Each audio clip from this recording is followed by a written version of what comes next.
Om Namo Bhagavate Vasudevaya.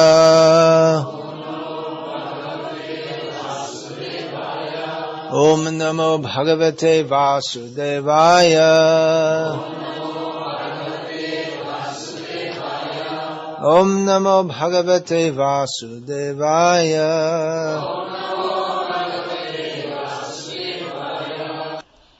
Tumi jaha jaha raho taha Vrindavan, taha Jamuna Ganga Sarva Tirthagan. The Radha Pandit said, wherever you stay is Vrindavan, as well as the river Yamuna, the river Ganges, and all other places of pilgrimage. Tapu Vrindavana jaho lokha shikhaite, sheto koribe toma jay loy chitte. Although wherever you stay is Vrindavan, you will still go to Vrindavan just to instruct people. Otherwise you will do whatever you think best. Purport. It was not essential for Sri Chaitanya Mahaprabhu to go to Vrindavan, for wherever he stayed was immediately converted to Vrindavan. Indeed, at that place were also the river Ganges, the river Yamuna, and all other places of pilgrimage. This was also expressed by Sri Chaitanya Mahaprabhu himself when he danced in the Rath Yatra. At that time he said that his very mind was Vrindavan. Mora mon Vrindavan. Anya hridoy mon, mora mon Vrindavan. Because his mind was Vrindavan, all the pastimes of Radha and Krishna were taking place within himself. Nonetheless, just to teach people, he visited Bhoma Vrindavan, Vrindavan Dham, in this material world. In this way, the Lord instructed everyone to visit Vrindavan Dham, which is a very holy place. Materialists consider Vrindavan Dham an unclean city because there are many monkeys and dogs there. And along the bank of the Yamuna there is refuse. You know what refuse means? Garbage. Kachra. Refuse. Some time ago a materialistic man asked me, why are you living in Vrindavan? Why have you selected such a dirty place to live after retiring? Such a person cannot understand that the earthly Vrindavan Dham is always a representation of the original Vrindavan Dham. Consequently, Vrindavan Dham is as worshipable as Lord Krishna. Is someone going to translate? You can understand? Okay. Aradhyo Bhagavan Vrajesha Tanayastadhama Vrindavanam. According to Sri Chaitanya Mahaprabhu's philosophy, Lord Sri Krishna and his abode, Vrindavan, are equally worshipable. Sometimes materialistic people who have no spiritual understanding go to Vrindavan as tourists. One who goes to Vrindavan with such materialistic vision cannot derive any spiritual benefit. Such a person is not convinced that Krishna and Vrindavan are identical. Since they are identical, Vrindavan is as worshipable as Lord Krishna. Sri Chaitanya Mahaprabhu's vision, Moramon of Vrindavan, is different from the vision of an ordinary materialistic person. At the Rath Yatra festival, Sri Chaitanya Mahaprabhu, absorbed in the ecstasy of Srimati Radharani, dragged Lord Krishna back to Vrindavan Dhama. Sri Chaitanya Mahaprabhu spoke of this in the verses beginning Ahuschate, quoted in Madhya Lila, chapter 13, 1, text 136. In Srimad Bhagavatam it is stated, Yasyatma buddhi kunapetri dhatuke swadhi kalatradeshu bhauma ijjadhihi yatirtha buddhi salilena karhi jijjaneshva vigneshu sa eva gokaraha.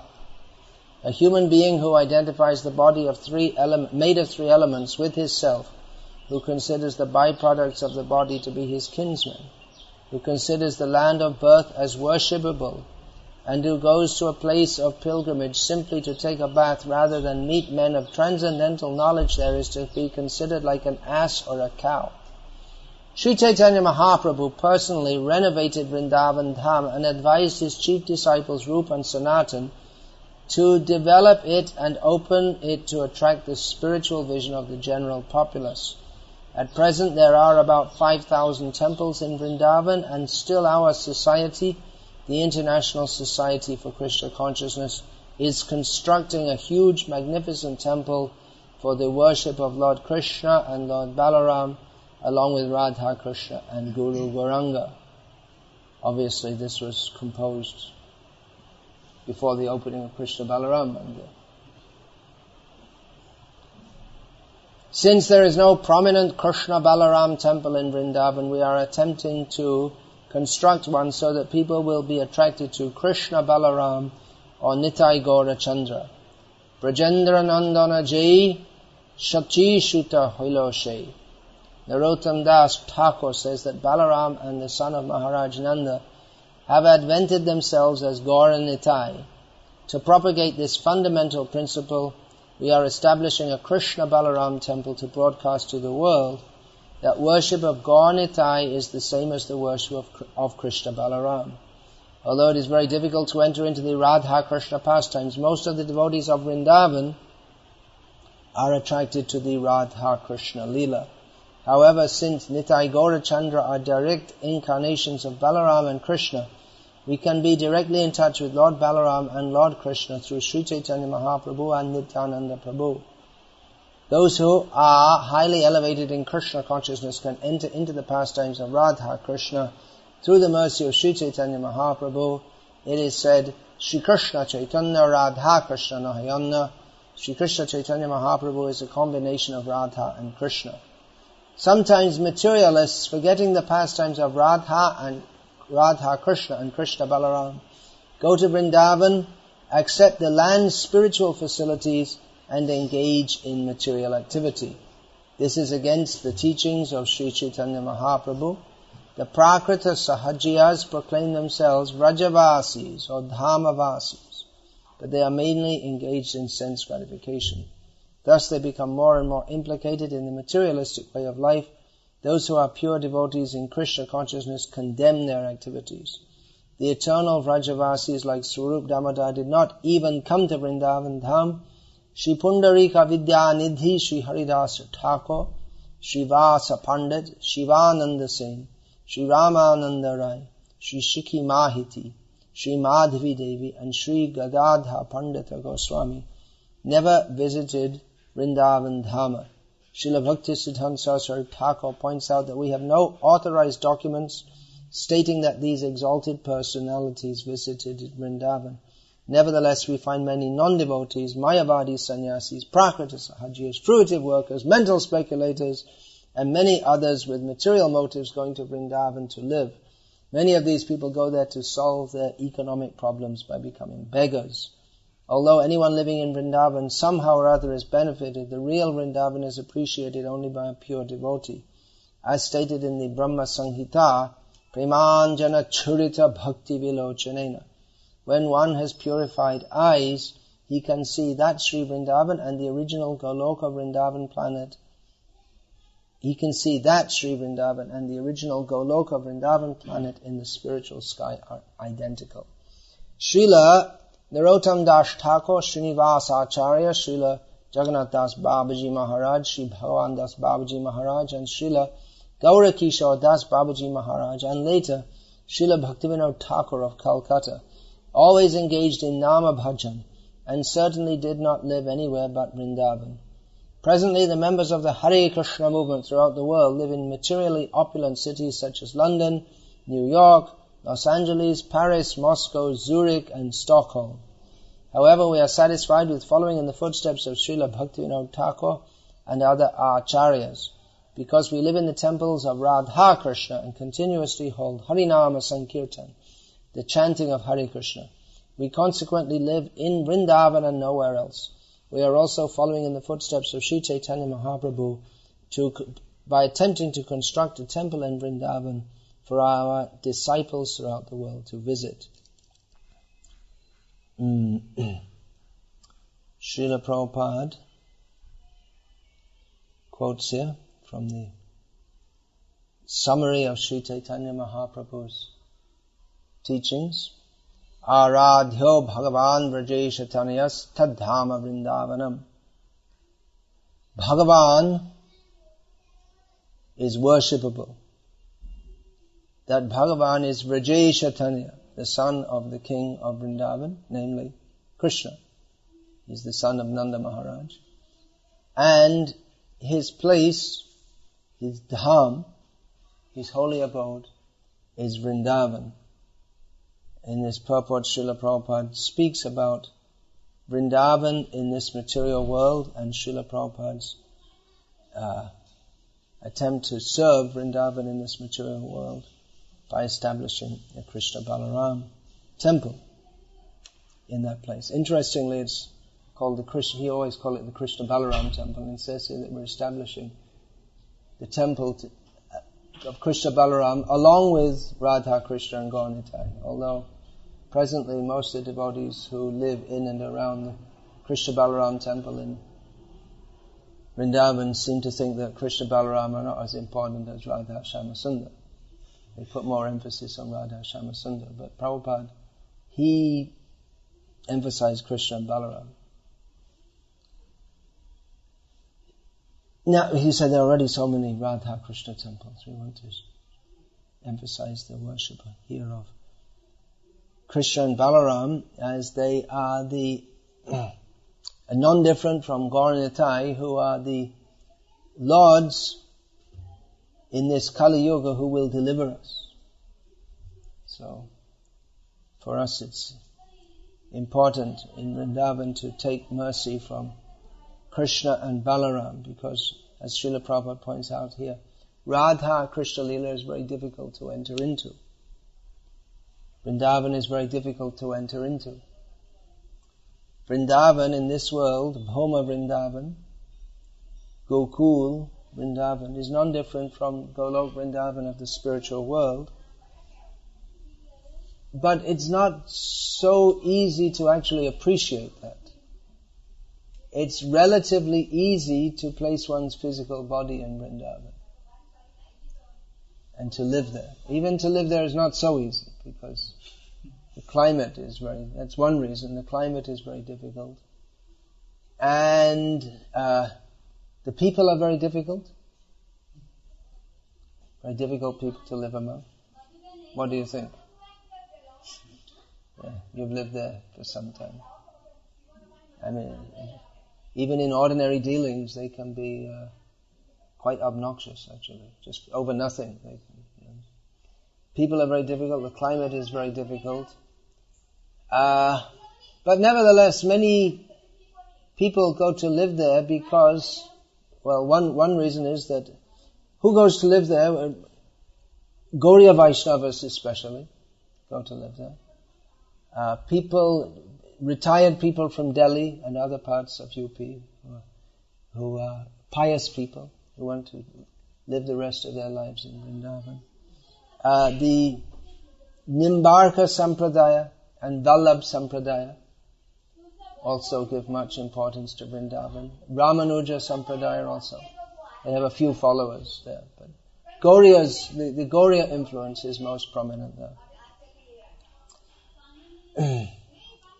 So many people go to live there considering this is the place of Krishna. They want to remember Krishna.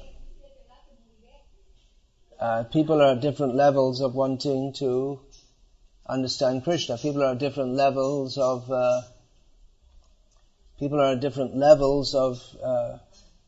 readiness to live an austere life. Srila Prabhupada, he told his disciples who are living in Vrindavan to daily recite the Shadgoshamayashtakam, in which we hear about Nidrahara Vihara Kadi Vijito,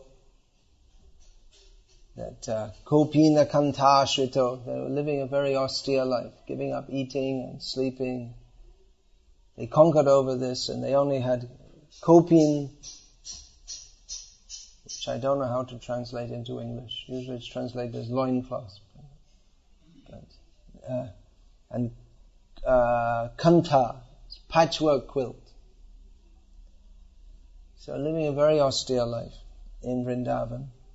Prabhupada said that our devotees living in Vrindavan, they should follow in the spirit of the six Goswamis. Dhanada Swami, who lived there for many years, told me that Prabhupada once said devotees should be ready to live on bare fruit only. You know this little It's about this size, like this. It's a cheap fruit with a hard stone in the middle. I don't know if it has any English name. In Hindi it's called bear, is it? Yeah. Boar in Gujarati, yeah. It's not very tasty. It's a very cheap thing, but Prabhupada said you should live on that. You should be ready to live on that only. So he wanted his disciples to set an example of frugality and austerity living in Vrindavan.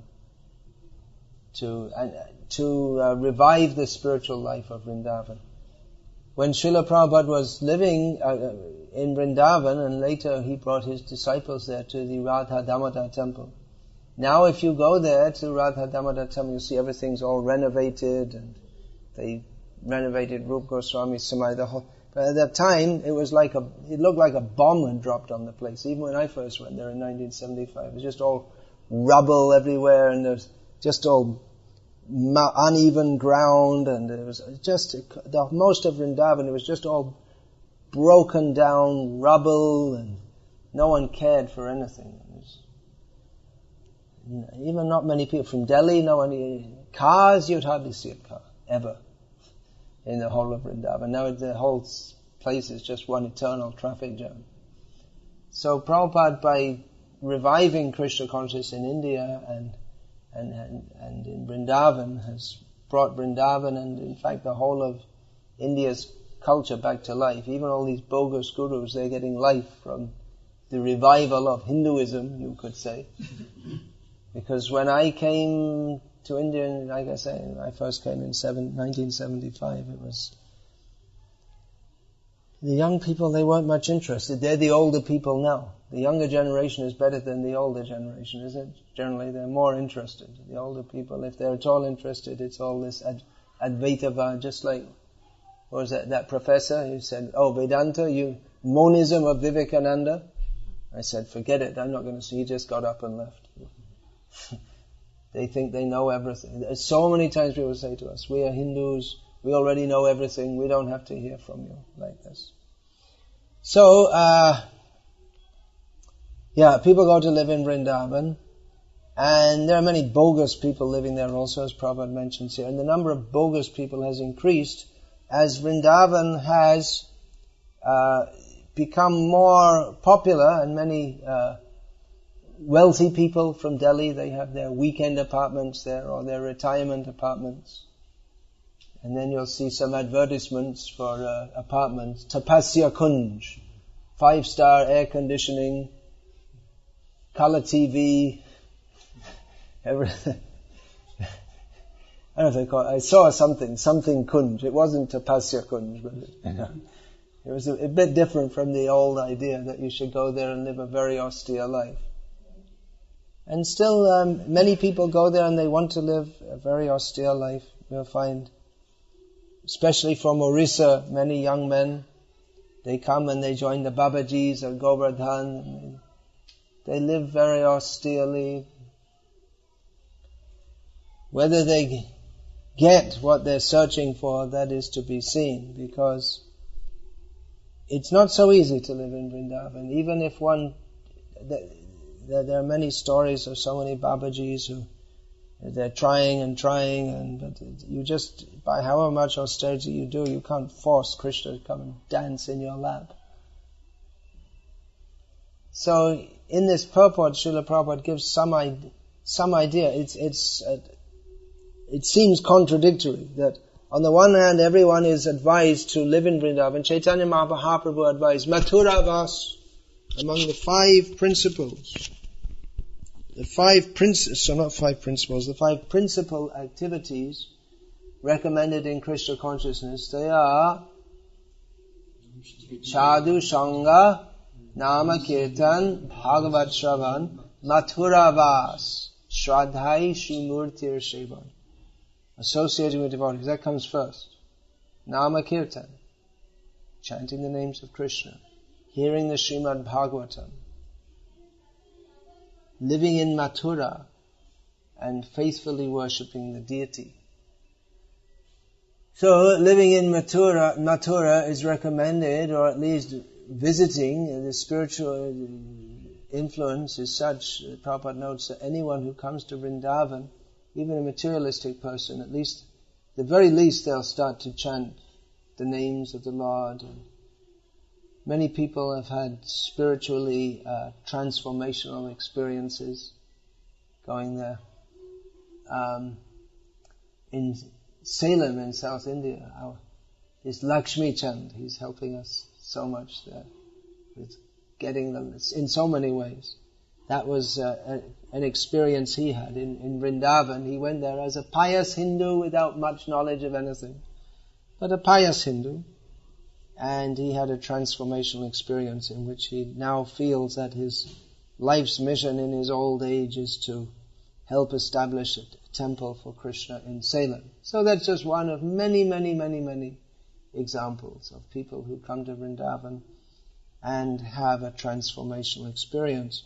On the other hand, we find some people who are very materialistic. Just like I was saying, there are many people from Delhi and North India who, moneyed people who go there, and of course the foreigners are all expected to be moneyed people, although they're not all, but they must have some money to get their airfare to come from some other part of the world, although often they don't have much more. It's often thought by Indians that anyone with white skin is a walking bank branch, but it's not necessarily true. But anyway, money has flowed in, land prices have gone up, the land mafia is there, dangerous people. There are many businessmen there, and many people who go there specifically for material motives.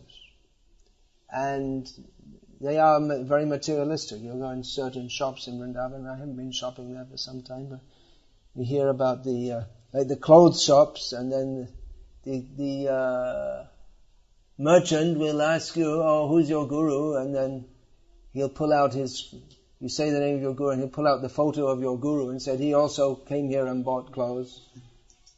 They know all the tricks. He may not have, it's unlikely that he came to buy clothes, but they know this guru, this is his photo, okay, pull it, and the devotee will think, "Oh, this shop's a tirtha, I have to buy this shopkeeper must be a saint, so I'll buy the clothes from him at any price, whatever price he says." And in Loy Bazaar, all the shopkeepers, they'll call out, "Prabhu, Prabhu." They learn the ISKCON terminology, so that people think, "Oh, he's a devotee, just like us." And in this way, they manage to do their business. So there are many materialistic people. There are many deviant Vaishnavas, persons who are not considered to be in the proper Vaishnava line by the strict followers of Chaitanya Mahaprabhu. There are many Upasampradayas. One was quite prominent at one time, the followers of Rupa Kaviraj. Now there's only a handful of them. There's the Harivangsha Sampradaya, which they consider themselves to just have a direct link with Radharani. And there are so many funny things. So Vrindavan can be a very dangerous place also. You'll find so many people telling you that, "Well, ISKCON's not the real thing. You have to come over to us." And they'll tell you all the faults of ISKCON, and a few more also. And then they'll say, "Well, the conclusion is you should come to us," which is not a logical conclusion. That's what the Ritvik-vadis and the followers of a certain Narayan Maharaj and others, they say, "Look, this is wrong, this is wrong, this is wrong with ISKCON, therefore you should join us." But it's not a logical conclusion. Even if there are faults in ISKCON, it doesn't mean that because I told you should come and join me. It doesn't mean that you are right. Because you have pointed out what's wrong doesn't mean that you are right. And it doesn't mean that such faults may not exist in their groups also. It's like, come to us, we're perfect. Forget it, no one's perfect. Who's perfect in this? We're perfect as much as we sincerely try to serve Krishna. This has gone off, Charge the battery. So, yes, we should go to Vrindavan, the spiritual influence is there, but Srila Prabhupada writes here, or actually Gadadhar Pandit himself says, or infers, that for a pure devotee, there's no need to go to Vrindavan, because wherever he is, there's Vrindavan. For one who is less than a pure devotee, it's very helpful to go to Vrindavan if he's properly guided. Otherwise it can be very confusing actually. Indradyumna Swami, at one time several of his disciples were coming to be with me in India. He told me that only one condition, you take them, but if they go to Vrindavan, they can only go with you, and they remain with you, that means me, all the time. You don't let them wander around in Vrindavan. Sahotra Swami used to talk about, what was that? He said, going to Vrindavan is like going through a fish market with all these different bad smells and people calling out, come here, buy this, all the different sahajiyas with all their different ideas. Srila Prabhupada took his followers around Vrindavan, but he wasn't pleased, he didn't like it that devotees just wander off, go here and there on pilgrimage by themselves. He said that, at least I heard this when I first came to Vrindavan in 75? Actually it was 76 I first came. That Prabhupada said you should come to Vrindavan for 3 days or 3 years. You either come for 3 days and you just get inspired by the atmosphere, or you come for 3 years and do service. And he also said that the whole spiritual world is within Krishna Balaram temple. So Prabhupada, he wanted devotees to come to Vrindavan, but at the same time he was quite cautious, because he didn't like devotees to go off and visit different Babajis. He considered that some of his disciples, actually one of them especially, became very much contaminated, and still is at the present day. He's very offensive toward Prabhupada. He was Prabhupada's Sanskrit assistant, one of them, and by his reading he thought that he knew better than Prabhupada, and he wrote Prabhupada a letter that, you please bless me that I can find a bona fide guru. What a rascal. So the result of his leaving Prabhupada to search for a bona fide guru is that shortly after he took a plane to America and went back to his wife. So that was his spiritual realization. So it may be bewildering that on the one hand we're advised to go to Vrindavan, on the other hand we're warned, be careful. Not everyone there is a pure devotee. It may be more confusing than other places. There are many materialistic people posing as devotees to try to divert others. Why, if Vrindavan is a spiritual place, then why are so many materialistic people there? Doesn't seem to make sense, does it? They should all become spiritualized. Well, you could say that about the whole material world. Why is anyone here? People often ask that. If we're actually all pure by nature, then what are we doing in the spiritual world? Outside of the spiritual world, what are we doing in the material world? Well, it's a misuse of our independence. And materialistic people, they see even Krishna and Krishna's land as an opportunity for them to advance their material plans.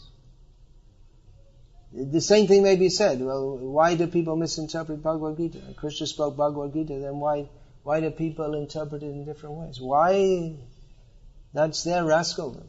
It's just like, why did Duryodhana, he was directly in the presence of Krishna, why didn't he recognize him and surrender to him? Because he had a different mentality. He was deliberately against Krishna. So the influence of Vrindavan Dham is there, but that influence, the spiritual influence, will reach to someone who's genuinely seeking for that, who actually wants to live in Vrindavan. Vrindavan is the land of service, not the land of enjoyment. The whole material world is the land of enjoyment. Even the Babajis who perform severe austerities, it may be that despite their severe austerities, they're still infected by the enjoyment mood, because they're thinking, how can I enjoy being in Krishna's pastimes. Whereas the service mood is, let me do whatever is required to serve Krishna. So, it's even if we hear about Krishna and chant Hare Krishna, if we have a motive that I will enjoy it, then we remain a long way from Krishna. It's a very subtle point, because on the one hand, Krishna consciousness by its very nature is enjoyable. It's the natural dharma of the soul. It is enjoyable. It is the source of all happiness. Pratyaksha agamang dharmyam susukham kartamabhyayam. Krishna consciousness is a happy life. But if we think how I will be happy, if we make that our prime concern, or even any concern, then we're not in Krishna consciousness. Of course, in the beginning especially, because people have no idea of service to or surrender to Krishna, we promote, be happy. Just be happy. And a guru may tell his disciples, you do whatever, just be in Krishna consciousness as long as you're happy. Just to keep them going.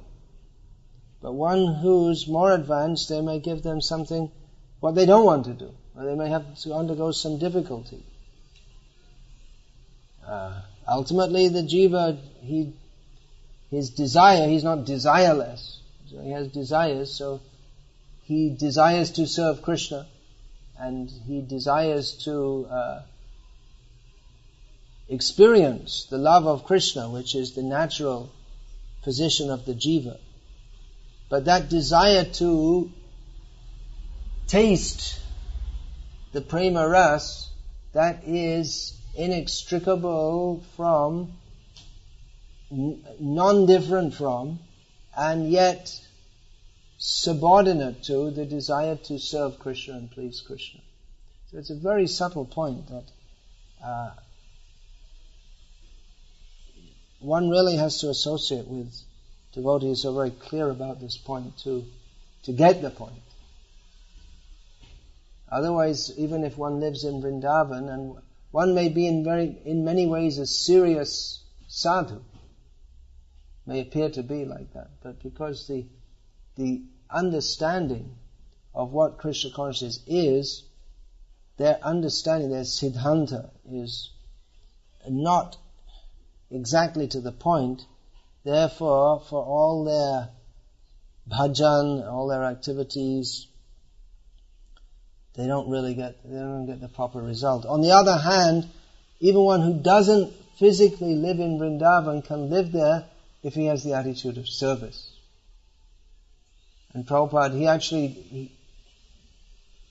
he constructed a temple in Vrindavan, but his idea, so I'm told at that time, was to have maybe not more than 20 devotees living there. He didn't have a very big project like in Mayapur. He said devotees can come and visit. A few can live there. He wanted devotees to preach Krishna consciousness all over the world. By preaching the mission of Krishna consciousness all over the world, they could serve Vrindavan. Chaitanya Mahaprabhu famously said, Jare dekho tare kaho Krishna upadesh, amaragya guru hoya taro edesh.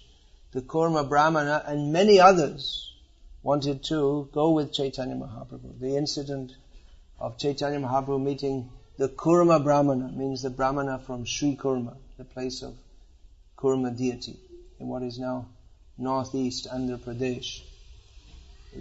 That is described in Chaitanya Charitamrita. The Brahmana wanted to go with Chaitanya Mahaprabhu. He said, let me get free from this attraction to material life. And Chaitanya Mahaprabhu said, no, you stay here, wherever you are, whoever you meet, you instruct them about the instructions of Krishna. In this way become a guru and deliver this land. And Kobuna Badi Bhe Tomai E Bishoy Taranga Punarapi E Thai Pabe Monasanga. If you do this, then you won't be, if you actually do this, then you won't be disturbed by the waves of sense gratification. And you'll find me here at this place. So, it may be that someone goes to Vrindavan with the idea of finding Krishna, but they don't find Krishna. We have to see what Krishna wants of us. Chaitanya Mahaprabhu can be attained in any place by one who serves his mission. Chaitanya Mahaprabhu's mission is all over the world. Priti vite ache jata nagaradigram savarta prachahoy bemoranam. Chaitanya Mahaprabhu, he wants Vrindavan to be established all over the world, in every town and village. He's preaching of his name. And where Chaitanya Mahaprabhu is, here we read it, Gadadhar Pandit says, that place is Vrindavan. So we can create, we cannot create, but we can, by the preaching of Krishna consciousness, the atmosphere of Vrindavan can be created. The atmosphere of Vrindavan is one of service to Krishna. That's why Srila Prabhupada said that new Vrindavan is non-different from Vrindavan. So how can we say that? Because Vrindavan is the eternal abode, the place where Krishna personally appears. Even at the time of the devastation, that Vrindavan remains. Vrindavan, Navadvip, Puri, these places, they remain. They're not destroyed. They're the eternal abodes of the Lord. Whereas some land in West Virginia, in America, that some of Prabhupada's disciples who had actually left him, they went to start a farm, and then later they said, okay, Prabhupada, we want to be back with you. He said, okay, we'll call it New Vrindavan. Actually, Kirtananda and Hayagriva had left. They were thrown out. So Prabhupada said, this is non-different from Vrindavan. How is it non-different? If the attitude of service to Krishna is very strong. That's the actual meaning of Vrindavan. One can live in Vrindavan, but if you live with the prostitutes, then you're not living in Vrindavan. There's prostitution also. I mean, I've heard of it. It's not surprising when there are tourists. The holy places, actually, from what I'm told, there's more prostitutes because the men... Anyway, we didn't discuss that too much. So, it's really a matter of the association that we get. Here, Prabhupada notes, following the purport of, actually a lot of this purport, as many of Prabhupada's purports in Sri Chaitanya Charitamrita, they follow those of Bhakti Siddhanta Saraswati Thakur's Anubhasha on Chaitanya Charitamrita. Prabhupada notes that, or he quotes Bhakti Siddhanta Saraswati Thakur as saying, noting the names of several great devotees, Narottam Das, Srinivasa Acharya, Jagannath Das Babaji, Bhagavan Das Babaji, Gaurkishore Das Babaji, and later Bhaktivinoda Thakur, always engaged in Nam Bhajan and certainly did not live anywhere but Vrindavan. Where's that? There's that one. There's another list of names. Pundarika Vidyanidhi Haridas Thakur. There's a whole list of names. There's no statement that any of these persons ever visited Vrindavan. But who's a real Vrajavasi? Pundarika Vidyanidhi, Haridas Thakur, or some panwala on the street in Vrindavan? Who's the real Vrajavasi? Even though Pundarik Vidyanidhi physically never lived in Vrindavan, his connection with Vrindavan is eternal and complete. Whereas a panwala, he's living in Vrindavan, maybe born in Vrindavan, but and anyone who is born in Vrindavan, in Mathura, or lives there, just by that fact alone, it's stated in Shastra, they are dear to Krishna, stated in Mathura, Mahatmya. But they cannot be considered on the same level as Pundarika Vidyanidhi, Bhaktivinoda Thakur, or other such great persons. So we should always live in Vrindavan by serving Vrindavan. Either physically live there or not live there. At the present time there is much service to do. We have to see how to serve That is our main concern. If we can serve Krishna better by living in Vrindavan, we should do so. If not, we should live wherever we are asked to live. Prabhupada said to, as far as I know, at least 2 of his disciples that they should preach, and then when they're older, they can go and live in Vrindavan. He's told Bhurijan Prabhu at least. And he's living in Vrindavan and preaching or teaching. Yeah. So, for older people, they can retire in Vrindavan or Mayapur. They're non-different. Prabhupada himself set the example. After preaching all over the world, when he exhibited the leela of poor health prior to passing away, he went to live in Vrindavan. So we can also do that.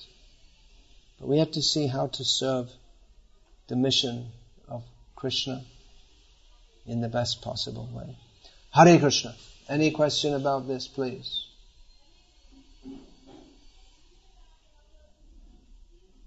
No, everything's clear. Alright? I heard it. You heard that. Better you quote something rather than just giving a statement that floated out of the sky. Many people say, we often hear this, it is often said, many people say, in Bangladesh when I was preaching there, so many people would begin the question by saying, Oneke boleje. Many people say that, and I wouldn't let them say that. I wouldn't let them go further. I wouldn't say, well, we don't care what many people say. We care what Krishna says. So, what is your statement which is floating in the ether without any known source? Either it's Ved, which is also floating in the ether without anything. That's apaurushaya, shabda praman. Or there's simply gossip. That's something different. That staying in Vrindavan is dangerous because... Staying in Vrindavan is dangerous. Because if you stay in Holy Dham, it's more chances to advance. More chance to advance in the Dham and also more chance to commit offences. Yeah, that's what I quoted. Prabhupada said, you stay 3 days and just visit and get inspiration. But if you just visit and visit and visit, then you're enjoying the Dham. You stay longer, you come and do some specific service. That's what Prabhupada said. So I was told 3 days or 3 years. There are actually many instructions Srila Prabhupada gave about Vrindavan and Mayapur orally, which haven't been collected or systematically codified. Many, I've heard many, but even now I didn't spend much time myself there. Like in Krishna Balaram Mandir, Prabhupada said there should be one kitchen for the devotees, for the deities, for the restaurant, everything. One kitchen. Everything should come out of one kitchen. That was one instruction. For instance. Yeah. In Vrindavan there's great opportunity to advance. Whatever devotional service we do is magnified 1,000 times. But whatever offense we make is also magnified 1,000 times. So it's like, of course we can understand this indicative because devotional service is not a material activity. So if it's actually devotional service, then what does it mean multiplied 1,000 times? Of course there's levels of devotional service also. But this can be understood as indicative. And again, certainly a devotee who's giving his life and soul for preaching the mission of Krishna consciousness in various parts of the world is not bereft of the result of someone living in Vrindavan. In fact, Prabhupada indicated that those who are preaching all over the world are in a better position than those who are living in Vrindavan, as he said, for their own sense gratification. They're just living there without anything in particular to do. That's a very strong statement. I take it that those who are really preaching very committedly, they can make such a statement. If we ourselves are also just like part-time preachers or not that committed to it, then we also should be careful about belittling others. But we can practically experience that we get more Krishna conscious, that the association we get with devotees here in our ISKCON, wherever they may be, if they're properly situated, is better than like with these, some people in Vrindavan who, they kill you for 20 rupees, almost literally, or beat you, and they can do that. I've seen in Vrindavan many of the rickshaw wallahs, they're from Bangladesh, and they live there, and their idea is that, well, I have to live somewhere, so I want to live in Vrindavan, so I'll go and live there. And they cycle, they take their rickshaws around, they send money to their families, and they just want to live in Vrindavan. Just like in Swarupganj, over the river from Mayapur, over the Jalangi, you'll find there are so many handloom weavers. Isn't it? When you cross over the river, you hear clack, clack, clack, clack, clack, clack, clack, clack, clack, clack, clack, clack. That's, they were all from Bangladesh, and then when they left, because of the disturbances following the British handed over the government to the Muslims. So they came, the whole community, and they thought, well, we have to live somewhere in West Bengal. All right, let's live in Navadvip Dham.